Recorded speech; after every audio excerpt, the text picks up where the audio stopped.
पाकिस्तान के सेना प्रमुख जनरल आसिम मुनीर आखिर क्या खेल रच रहे हैं? केवल पहलगाम के पर्यटकों से ही नहीं, बल्कि पुलवामा के शहीदों के खून से भी रंगे हैं हाथ जनरल आसिम मुनीर के। सरहदों पर सीधे मुकाबले की बजाय पाकिस्तान ने क्यों छेड़ दिया है भारत के खिलाफ सूचना का युद्ध? जनरल नहीं बल्कि मौलाना आसिम मुनीर आखिर किन मौलवियों का कर रहा है अपने इस सूचना युद्ध में इस्तेमाल? जल्दी से लगाते हैं दूरबीन और देखते हैं इन तमाम सवालों के जवाब। नमस्कार, आपके साथ हूं मैं प्रणय उपाध्याय।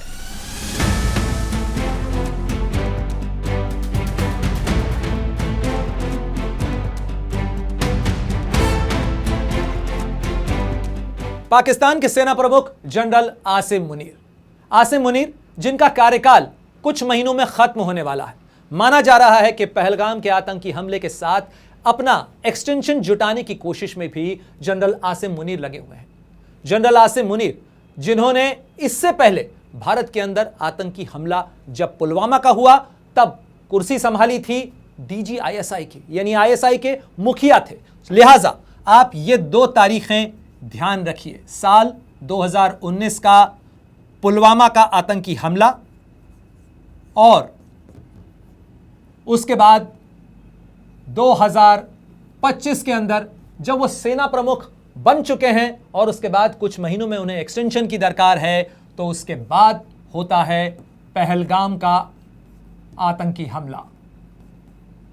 यानी ये जो दो आतंकी हमले हैं, इन दोनों आतंकी हमलों के बीच में अगर कोई एक कनेक्शन सीधे तौर पर बैठता हुआ नजर आता है तो वो जनरल आसिम मुनीर का है। और आसिम मुनीर सीधे तौर पर इसलिए जिम्मेदार कहे जा रहे हैं क्योंकि वो एक नया गठजोड़ बनाने की कोशिश कर रहे हैं। हालांकि नया गठजोड़ नहीं है, पाकिस्तान में हमेशा हर हुक्मरान ने सेना और मस्जिद इन दोनों को साथ जोड़ने की कोशिश की है। पाकिस्तान के एक पूर्व राजनयिक हैं हुसैन हक्कानी, जिन्होंने एक किताब भी लिखी थी पाकिस्तान मिलिट्री एंड मॉस्क। इन दोनों के गठजोड़ से इंश्योरेंस खरीदने की कोशिश पाकिस्तान की सत्ता में बैठे हुए हुक्मरान कई बार करते रहे। जनरल जियाउल हक से लेकर जनरल आसिम मुनीर तक ये ट्राई टेस्टेड फॉर्मूला है। लेकिन हर बार ये उम्मीद की जाती है कि पाकिस्तान के अंदर कोई तो होगा जो इस चक्र को तोड़ेगा, कोई तो कोशिश करेगा। पाकिस्तान के कई लोग खुद इस चीज से परेशान हैं, लेकिन पाकिस्तान की सत्ता पर काबिज वहां के हुक्मरान, चाहे सेना हो चाहे राजनेता हो, वो अक्सर इसी फॉर्मूले पर जाकर बैठ जाते हैं। और शायद यही वजह है कि जनरल आसिम मुनीर अब अपनी कुर्सी के लिए, एक्सटेंशन हासिल करने के लिए, सत्ता पर अपनी पकड़ मजबूत करने के लिए वही खेल एक बार फिर खेल रहे हैं। इसीलिए इस आतंकी हमले के बाद यह कनेक्शन नजर आ रहा है, क्योंकि जनरल आसिम मुनीर और उसके साथ साथ पाकिस्तान से आए ये आतंकी जिन्होंने हमला रचा था। और उसके साथ साथ मैं आपको बता दूं कि इस समय जब भारत और पाकिस्तान के बीच तनाव बढ़ा हुआ है, उसी दौरान ये जो मिलिट्री और मॉस्क का कनेक्शन है वो कैसे जोड़ रहा है, केवल जनरल आसिम मुनीर के बयान से नहीं जोड़ रहा है जो उन्होंने बाहर से लोगों को बुलाकर उनके सामने उस सभा के अंदर दिया था, जहां उन्होंने टू नेशन थ्योरी से लेकर हिंदू और मुस्लिम अलग अलग होते हैं, न केवल उस चीज से जोड़ा था, बल्कि पिछले दिनों जब काकुल की मिलिट्री एकेडमी के अंदर जो भाषण दे रहे थे तब भी उन्होंने उसी चीज को दोहराया था। यानी पाकिस्तान को किसी तरीके से कोई रिमोर्स नहीं है, बल्कि जनरल आसिम मुनीर एक सोचे समझे एजेंडा के तहत उस चीज को आगे बढ़ा रहे हैं जिससे भारत को तकलीफ भी हो, भारत को दर्द हो। यही शायद उनका इंटेंशन है और उद्देश्य है, और इसके लिए वो उन कठमुल्लाओं का इस्तेमाल कर रहे हैं। पाकिस्तान के अंदर एक पूरी फहरिस्त है उन कट्टरपंथी मौलवियों की, जिन फहरिस्त को बढ़ाने की कोशिश जनरल आसिम मुनीर भी कर रहे हैं। और इसी कड़ी के अंदर ये जो कोटली आप देख रहे हैं, ये पाकिस्तान के कब्जे वाले कश्मीर का वो कोटली है जहां पर पिछली बार जब उड़ी का आतंकी हमला 2016 में हुआ था, भारत ने जब कार्रवाई की थी, तब उस दौरान कोटली रावलाकोट से लेकर तत्तापानी के कई इलाकों के अंदर भारत के जो स्पेशल फोर्सेस थे उन्होंने सर्जिकल स्ट्राइक की थी। लेकिन उसके बाद अब कोटली के अंदर, उस मुजफ्फराबाद के इलाके के अंदर जहां कुछ महीनों पहले पिछले साल विरोध प्रदर्शन हुए थे, जहां पर पाकिस्तान के कब्जे वाले कश्मीर के इलाके के अंदर जनता उठ खड़ी हुई थी आटे की बढ़ती हुई कीमतों को लेकर, वहां पर अब मजहब की अफीम चटाई जा रही है, यह दवाई दी जा रही है। और इसके लिए किसे आगे बढ़ाया गया है? देखिए, आतंकियों के साथ साथ ये जो गठजोड़ बनाने की कोशिश हो रही है, उसके अंदर ये जो चेहरा है, इस चेहरे को जरा गौर से देखिए। ये जो आप शख्स देख रहे हैं, ये मौलाना साद रिजवी है। मौलाना साद रिजवी यानी तहरीक लब्बैक पाकिस्तान, यानी सर तन से जुदा का नारा देने वाली वो तहरीक, वो पार्टी जो कि लोगों से ये कहती है कि गुस्ताख नबी की एक सजा, सरतन से जुदा, सरतन से जुदा, ये नारा जो है ये पाकिस्तान से ही आया था और पाकिस्तान में इसे देने वाले मौलाना साद रिजवी और उनके अब्बा जो थे वो थे इस नारे को बुलंद करने वाले। और इन्हें पहुंचाया गया है कहां? इन्हें पहुंचाया गया है कोटली।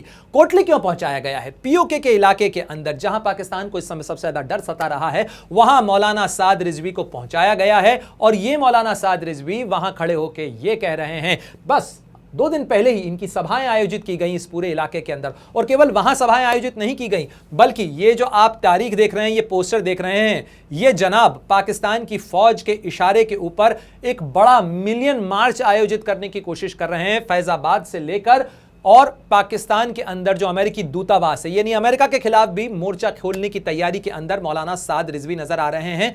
फिलिस्तीन से लेकर कश्मीर के मुद्दे को साथ जोड़ने का जो पूरा प्रयोग पाकिस्तान कर रहा है, उसके अंदर फिलहाल नए चेहरे के तौर पर मौलाना साद रिजवी को खड़ा किया जा रहा है। और ये उन्हीं के कारिंदे हैं जो कि सोशल मीडिया पर पोस्ट कर रहे हैं, people of Kotli, Azad Kashmir welcome Hafiz Saad Rizvi. या आज़ाद कश्मीर ये कहते हैं, लेकिन ये पूरी तरीके से पाकिस्तान के कब्जे वाला कश्मीर है जो जल्दी ही आज़ाद होकर भारत के साथ मिलेगा और उसके बाद ये भारत का हिस्सा होगा, ये बात अलग है। लेकिन फिलहाल ये कार्यक्रम आयोजित करने की छूट दी गई है, यानी अमेरिका के खिलाफ भी एक तबका है जो वहां पर मोर्चा खोल रहा है, अमेरिका पर भी दबाव बनाने की कोशिश है। मिलियन मार्च की ये बात कर रहा है मौलाना साद रिजवी, और साथ ही ये मौलाना साद रिजवी क्या कर रहा है, ये वहां खड़े होकर कहता है कि पाकिस्तान की फौज हमें इजाजत तो दे, हम सरहद पार करके भारतीय सेना का मुकाबला करने के लिए जाना चाहते हैं। ये बातें यहां पर मौलाना साद रिजवी कर रहा है और ये करने दी जा रही हैं। ये देखिए इस तरीके के कई पोस्टर्स जो हैं वो चढ़ाए जा रहे हैं वहां पर, और ये 1 मई का कार्यक्रम है, लेकिन उसके पहले इसे पीओके पहुंचाया गया है और पीओके के अंदर लोगों को भड़काने का काम किया जा रहा है। इसे पहले भी पहुंचाया जा चुका है, ये कोई पहला मौका नहीं है। और इसी तरीके से इन सब के बीच में एक सूचना युद्ध पाकिस्तान कर रहा है अपने यहां पर, दूसरा सूचना युद्ध भारत के अंदर खेलने की भी कोशिश की जा रही है। यह भारत के सूचना प्रसारण मंत्रालय की तरफ से जारी किया गया फैक्ट चेक है। और यह फैक्ट चेक क्या बताता है, आप भी जरा गौर करिएगा, क्योंकि यह फैक्ट चेक इस खबर को लेकर इस सोशल मीडिया हैंडल पर प्रकाशित जो भी सूचना है उसको लेकर जारी किया गया। साउथ एशियन पर्सपेक्टिव नाम से कोई ट्विटर हैंडल बनाया गया जिसके ऊपर कहा गया भारतीय सेना के वॉर रेडीनेस के जो डॉक्यूमेंट्स हैं वो लीक हो गए हैं। आईडीएस हेडक्वार्टर का जो apprehensive of escalation and believes military is not ready to undertake any action beyond a tactical skirmish, morale of the force in tatters and Israelis playing active role, soldiers and officers deserting। आपने इसकी भाषा पढ़ के ही आपको इस बात का अंदाजा लग जाएगा कि ये आया कहां से है। ये डॉक्यूमेंट्स हैं, फेक डॉक्यूमेंट्स हैं। इस तरीके के डॉक्यूमेंट जो हैं फोटोशॉप करके बनाए जा सकते हैं। सोशल मीडिया के ऊपर इस तरीके के डॉक्यूमेंट्स लगा दिए गए और ये दिखाने की कोशिश हो रही है कि दरअसल भारतीय सेना के जो वॉर प्लान्स हैं और वॉर असेसमेंट्स हैं, युद्ध को लेकर भारतीय सेना का जो आकलन है, इंटीग्रेटेड डिफेंस हेडक्वार्टर का जो आकलन है वो लीक हो गया है, डॉक्यूमेंट्स हाथ में लग गए हैं और सोशल मीडिया पर यह फैलाने की कोशिश की जा रही है। लेकिन इसके पीछे पेंच कहां है, पाकिस्तान इसके पीछे कैसे जुड़ा हुआ, वो आपको यही भाषा के अंदर देख के समझ में आ जाएगा। क्योंकि Israeli is playing active role, इजरायलियों की इसके अंदर बड़ी भूमिका है। ये पाकिस्तान के नैरेटिव का हिस्सा है। पाकिस्तान लगातार ये दिखाने की कोशिश कर रहा है कि इजराइल साथ दे रहा है भारत का, और इजराइल साथ दे रहा है यानी जो फिलिस्तीन का मुद्दा है और जो कश्मीर का मुद्दा है ये जुड़ा हुआ है। ओआईसी के मंच से लेकर, संयुक्त राष्ट्र संघ के मंच से लेकर, पाकिस्तान की सेना, पाकिस्तान के हुक्मरान और यहां तक कि पाकिस्तान के मौलवी एक सुर के अंदर यही राग रटे जा रहे हैं। भारत को न तो इजराइल की उस तरीके से जरूरत है पाकिस्तान को सबक सिखाने के लिए, न ही किसी तरीके से भारत कहीं कमजोर है, लेकिन ये इंफॉर्मेशन वॉरफेयर खेला जा रहा है। इसके अलावा लगातार लोगों के पास में फोन भी आ रहे हैं, अनजान नंबर से फोन आ रहे हैं, यहां तक कि जो सेना के ऑफिसर्स हैं वहां पर भी सेंध लगाने की कोशिश की जा रही है, ये जानकारियां जुटाने की कोशिश की जा रही है। साथ ही कई लोग जो सोशल मीडिया के ऊपर ट्रेनों के अंदर जाते हुए हथियारों की अगर तस्वीरें बना रहे हैं तो आप प्लीज ऐसा मत करिएगा, गौर करिएगा इस चीज से कि इन सूचनाओं का गलत इस्तेमाल किया जा सकता है, वो सूचनाएं कहीं दूसरी जगह पहुंच रही हो सकती हैं। लाइक, शेयर और कमेंट के लिए सोशल मीडिया पर सेना के मूवमेंट से जुड़ी कोई भी जानकारी बिल्कुल भी पोस्ट मत करिएगा, क्योंकि इस समय सूचना युद्ध भी चल रहा है और सूचना युद्ध के अंदर आपकी मासूम जानकारी का भी गलत इस्तेमाल किया जा सकता है। इसीलिए ये इस तरीके के कॉल्स, इस तरीके की जो सूचनाएं हैं, उनके बारे में हमेशा जब भी आप देख रहे हो, पढ़ रहे हो, हमेशा भरोसेमंद किसी समाचार माध्यम या भरोसेमंद सूचना स्रोत का ही सहारा लें, वहीं पर देखें। केवल जो सूचना आ रही है आपके पास सोशल मीडिया के जरिए पुश की जा रही है, उस पर विश्वास न करें, क्योंकि यह अक्सर धोखा होता है और इस धोखे के पीछे जो सारी कोशिश है वो पाकिस्तान की एक सूचना युद्ध छेड़ने की कोशिश है। और ये जो सूचना युद्ध है, इस सूचना युद्ध के अंदर गलत इस्तेमाल किया जा रहा है। खास तौर पर ये जो वीजा का फैसला था, इस वीजा के फैसले को लेकर भी बहुत सारी जो गलतफहमियां हैं वो फैलाई जा रही हैं, जानबूझकर ये फैलाई जा रही हैं, दिखाने की कोशिश की जा रही है कि भारत कैसे ज्यादतियां कर रहा है। हालांकि पाकिस्तान के इस पूरे खेल के अंदर कहीं ना कहीं जो सारी कोशिश है वो इस इंफॉर्मेशन वॉरफेयर के साथ साथ पाकिस्तान की घबराहट की भी है।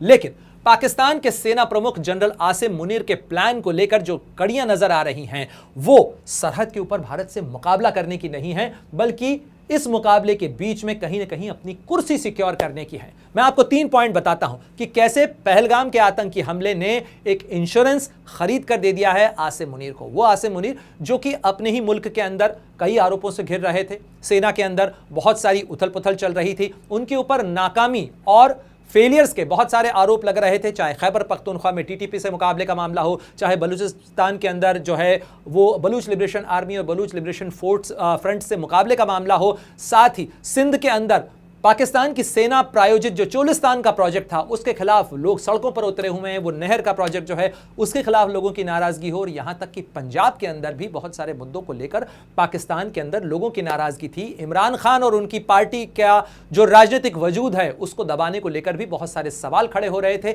यहां तक कि जो इमरान खान की पार्टी के समर्थक माने जाते हैं, ऐसे कई लोगों ने अमेरिका के अंदर, अमेरिका की संसद, अमेरिका की जो कांग्रेस है वहां पर डेमोक्रेसी एक्ट जो है वो प्रायोजित करवाया था। जो डेमोक्रेसी एक्ट ये कहता है कि जनरल आसिम मुनीर पर लोकतंत्र को दबाने के लिए प्रतिबंध लगाया जाना चाहिए, अमेरिका में प्रतिबंध लगाया जाना चाहिए। वो आसिम मुनीर जो हैं वो कहीं ना कहीं अपने इन भाड़े के या कहा जाए अपने समर्थन वाले इन मौलवियों के सहारे अमेरिका को भी निशाना बनाने की कोशिश कर रहे हैं। दोहरा गेम है, अमेरिका से साथ भी चाहिए और अमेरिका के साथ में मुकाबला भी करना है। इस दोहरे गेम में अमेरिका हमेशा पाकिस्तान के साथ कई बार उलझता रहा है और यही तो कारण है कि अमेरिका को धोखा देकर मुजाहिदीन के नाम पर कभी डॉलर लिए गए, कभी तालिबान के नाम पर डॉलर लिए गए, और अब परमाणु हथियारों का दम दिखाकर, परमाणु हथियारों का हवा खड़ा करके भी अमेरिका पर दबाव बनाने की कोशिश के अंदर जनरल आसिम मुनीर नजर आ रहे हैं। लेकिन जनरल आसिम मुनीर का ये जो पूरा खेल है, इस पूरे खेल के अंदर अगर आप देखें तो जनरल आसिम मुनीर का करियर जरा देख लीजिए। जनरल आसिम मुनीर का पूरा ये करियर चार्ट मैंने आपके लिए तैयार किया है,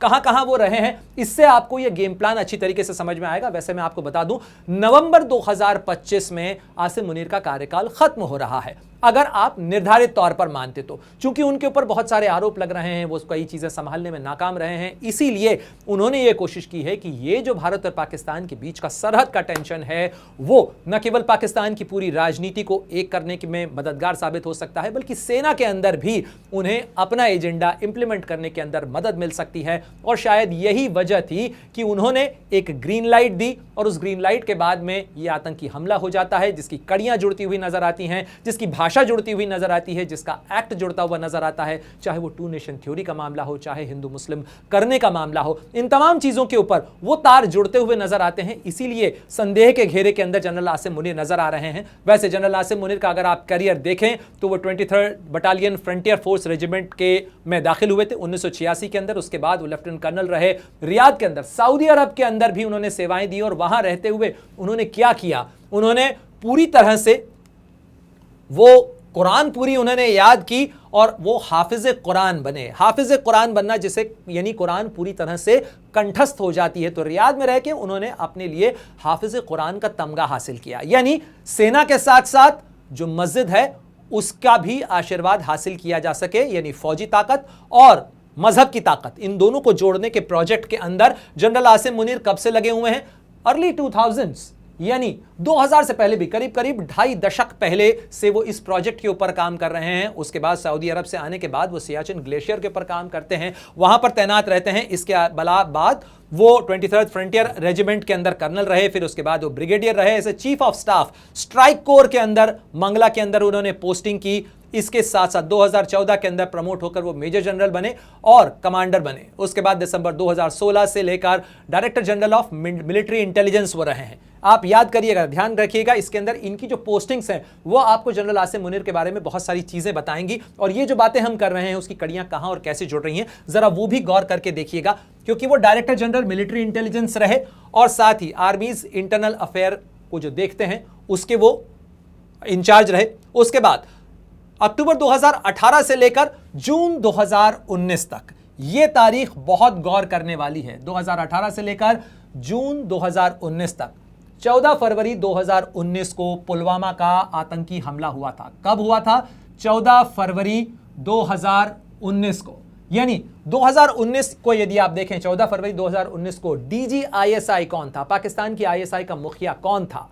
लेफ्टिनेंट जनरल आसिम मुनीर। तो आसिम मुनीर का नाम इसलिए भी इन तमाम कड़ियों से जुड़ता हुआ नजर आ रहा है। हालांकि आसिम मुनीर को हटा दिया गया था। जनरल कमर जावेद बाजवा जो इससे पहले पाकिस्तान के सेना प्रमुख थे, उनके साथ वो सर्व कर चुके थे, लेकिन डिफरेंसेस बढ़ने लगे थे। पाकिस्तान के अंदर इमरान खान के खिलाफ जिस तरीके से उन्होंने कई डॉक्यूमेंट्स और कई जानकारियां बाहर आई, उसके बाद इमरान खान जिस समय प्रधानमंत्री थे उन्होंने उनकी जिद के ऊपर हटाया गया जनरल आसिम मुनीर को। और आसिम मुनीर पाकिस्तान और उसकी आईएसआई के इतिहास में सबसे कम समय तक कुर्सी पर रहने वाले डीजी आईएसआई रहे हैं, लेकिन डीजी आईएसआई के तौर पर उन्होंने अपने छोटे से कार्यकाल के अंदर भी पुलवामा कर दिया था। तो पुलवामा के कातिल के तौर पर भी उन्हें आप देख सकते हैं, क्योंकि पुलवामा जब हुआ तब उसके अंदर भी आतंकियों का ही हाथ था। वो आतंकी जो कि पाकिस्तान की शह के ऊपर इस तरीके की घटनाओं को अंजाम देते रहते हैं।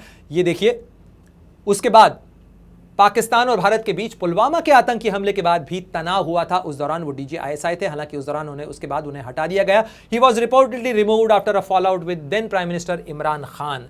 उसके बाद सितंबर 2018 के अंदर वो लेफ्टिनेंट जनरल बने और उसके बाद 2019 के अंदर वो कोर कमांडर बने 30 कोर गुजरावाला के अंदर, और उसके बाद क्वार्टर मास्टर जनरल यानी पाकिस्तान के रावलपिंडी के जीएचक्यू के अंदर वो क्वार्टर मास्टर जनरल थे, जो कि सेना की सप्लाई लाइंस देखती है। और उसके बाद वो 2022 में यानी 29 नवंबर 2022 को वो पाकिस्तान के सेना प्रमुख बने। आमतौर पर पाकिस्तान के सेना प्रमुख का जो कार्यकाल होता है वो 3 साल का होता है। यानी इस मियाद के हिसाब से यदि आप देखें तो 29 नवंबर या कह लीजिए 28 नवंबर 2025 को जनरल आसिम मुनीर का कार्यकाल खत्म हो रहा है, और ऐसे में जनरल आसिम मुनीर को अपने लिए एक्सटेंशन का भी जुगाड़ करना है। पाकिस्तान के फौजी जनरल्स का यह इतिहास रहा है कि सत्ता पर बैठते ही कुछ महीनों के भीतर वो इस जुगाड़ में लग जाते हैं, इस कोशिश और कवायद के अंदर लग जाते हैं कि उन्हें एक्सटेंशन कैसे मिलेगा, कैसे वो इस कुर्सी को मुकम्मल कर सकते हैं, कैसे वो ये तय कर सकते हैं कि आने वाली जो पूरी लाइनअप है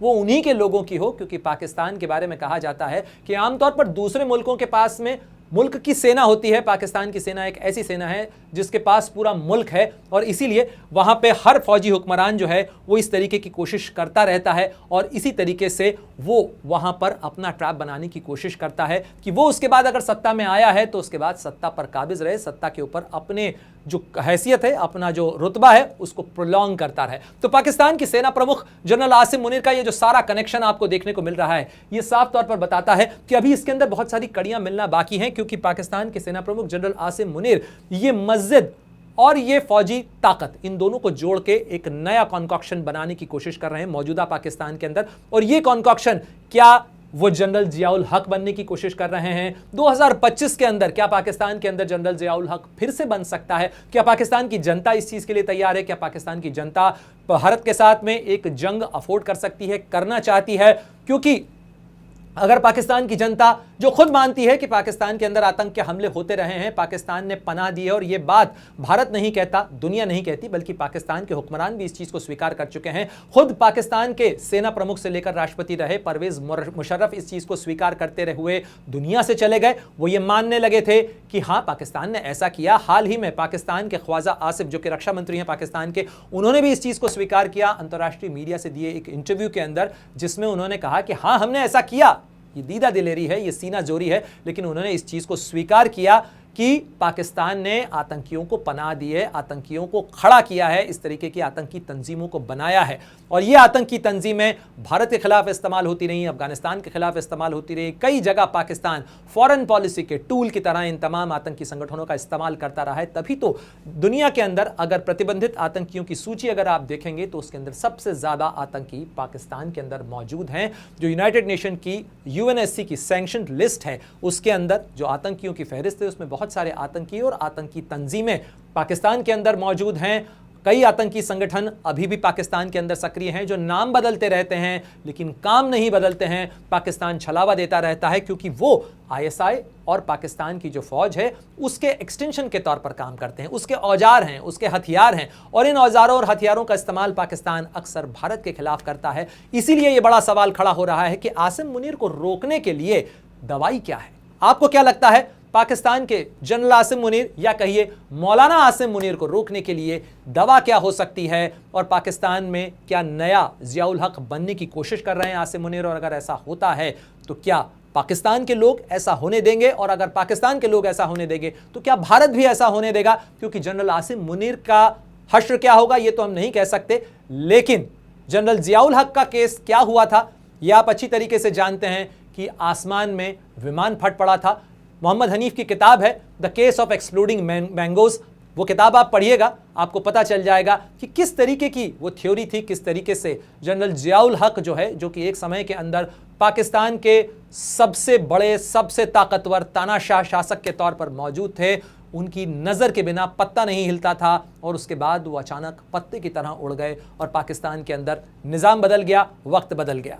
आपको क्या लगता है पाकिस्तान के हालात को लेकर और पाकिस्तान के अंदर ये जो फौजी हुक्मरानों और मस्जिदों का गठजोड़ है, ये जो मौलवियों के ज़रिए पाकिस्तान के अंदर सियासत की जाती है, ये पाकिस्तान का जो नज़रिया है उस नज़रिए और नज़र को आखिर कैसे बदला जा सकता है? भारत के खिलाफ पाकिस्तान के इस नज़रिए और आतंकवाद के हथियार का इलाज क्या है? आपको क्या लगता है कमेंट बॉक्स में ज़रूर बताइएगा। बाकी देश दुनिया की हर खबर के लिए आप जुड़े रहिए अमर उजाला के साथ।